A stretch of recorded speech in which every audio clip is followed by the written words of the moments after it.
ಒಂದ್ ಕಡೆ ಬರ ಇನ್ನೊಂದ್ ಕಡೆ ನೆರೆ ಆಗುವಂತ ಸಾಧ್ಯತೆ ಇದೆ. ಇಂತಹ ಸಂದರ್ಭದಲ್ಲಿ ಈ ಸಚಿವ ಸಂಪುಟ ಅಂದ್ರೆ ಸಚಿವರೇ ಇಲ್ಲ, ಅದನ್ನ ಯಾವಾಗ ಮಾಡ್ತಾ ಇದ್ದಾರೆ? ಹೇಗ್ ಮಾಡ್ತಾರೆ? ಇದೇ ನಮ್ಮ ಲೇಟ್ ಏನ್ ಆಗೋಲಿಕ್ಕಿಲ್ಲ. ಯಾಕಂದ್ರೆ 20 ಜನ ಮಂತ್ರಿಗಳ ಖಾಲಿ ಇದೆ, ಕೃಷಿ ಸಚಿವರೇ ಇಲ್ಲ. ಇಂತ ಈ ಸಂದರ್ಭದಲ್ಲಿ ಅವಶ್ಯಕತೆ ಇದೆ, ಮಾಡ್ತಾರ. ಆದಷ್ಟು ಬೇಗ ಖಂಡಿತ ಬೇಗ ಮಾಡ್ತಾರೆ. ಡೇಟ್ ಗೊತ್ತಿಲ್ಲ, ಆದಷ್ಟು ಬೇಗ ಮಾಡ್ತಾರ ಅಂತ ಆಶೆಯನ್ನ ಇದೆ. ಬೇಗ ಮಾಡಬೇಕು.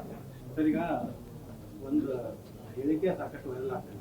ರಮೇಶ್ ಸಚಿವರು ನಾಗರಾಮ್ ಇದ್ದಂತೆ ನೀವು ಮತ್ತೆ ಅಲ್ಲೇ ಬೇರೆ ಇಲ್ಲ ನಿಮ್ಗ,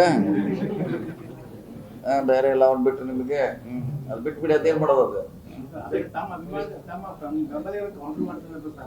ಅದು ಅವ್ರ ಲೆವೆಲ್. ಅದು ಇಲ್ಲಿ ನಿಮ್ಮ ನೀವು ಕ್ವಶನ್ ಕೇಳುವಂಥದ್ದು ಪ್ರಶ್ನೆನೂ ಇಲ್ಲ, ನಾ ಹೇಳುವಂಥದ್ದು ಅವಶ್ಯಕತೆ. ಅದು ಅಲ್ಲಿ ಹಳ್ಳಿ ಲೆವೆಲ್ನಾಗ ಅದು ಅವ್ರು ಏನು ಜಗಳ ಆಡ್ತಾರೆ, ಆ ಕಡೆ ಜಗಳ ಆಡ್ಕೊಂಡು ಕೂಡಲೇ ಇಲ್ಲಿ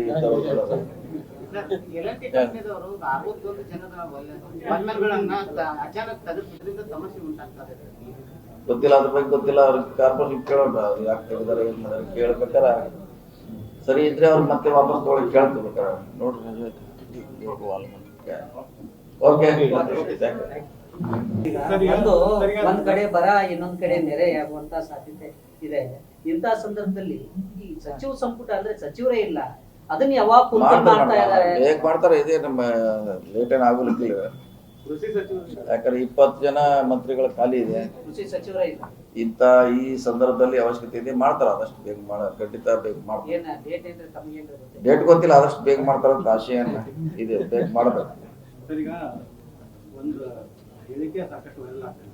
ರಮೇಶ್ ಸಚಿವರು ನಾಗರಾಮ್ ಇದ್ದಂತೆ ನೀವು ಮತ್ತೆ ಅಲ್ಲೇ ಬೇರೆ ಇಲ್ಲ ನಿಮ್ಗ, ಬೇರೆ ಎಲ್ಲ ಅವ್ನು ಬಿಟ್ಟು ನಿಮಗೆ ಅದು ಬಿಟ್ಟು ಬಿಡಿ. ಅದೇನ್ ಮಾಡೋದು? ಅದು ಅವ್ರ ಲೆವೆಲ್. ಅದು ಇಲ್ಲಿ ನಿಮ್ಮ ನೀವು ಕ್ವಶನ್ ಕೇಳುವಂಥದ್ದು ಪ್ರಶ್ನೆನೂ ಇಲ್ಲ, ನಾ ಹೇಳುವಂಥದ್ದು ಅವಶ್ಯಕತೆ. ಅದು ಅಲ್ಲಿ ಹಳ್ಳಿ ಲೆವೆಲ್ನಾಗ ಅದು ಅವ್ರು ಏನು ಜಗಳ ಆಡ್ತಾರೆ, ಆ ಕಡೆ ಜಗಳ ಆಡ್ಕೊಂಡು ಕೂಡಲೇ ಇಲ್ಲಿ